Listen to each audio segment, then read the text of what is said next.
Creating an anonymous Facebook account involves setting up a profile that does not reveal your real identity. So in order to do that, use a pseudonym or initial instead of your real name. For example, Jane D instead of Jane Doe. You can create a new email address specifically for the Facebook account. For example, anonymous@email.com.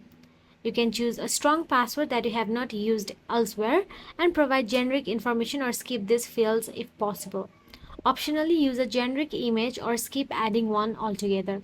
Set your post to be visible to only me or customize privacy settings to limit who can see your information. Refrain from sharing personal details such as your real address, phone number, workplace, etc. So by following these steps, you can create an anonymous Facebook account to maintain privacy while using the platform.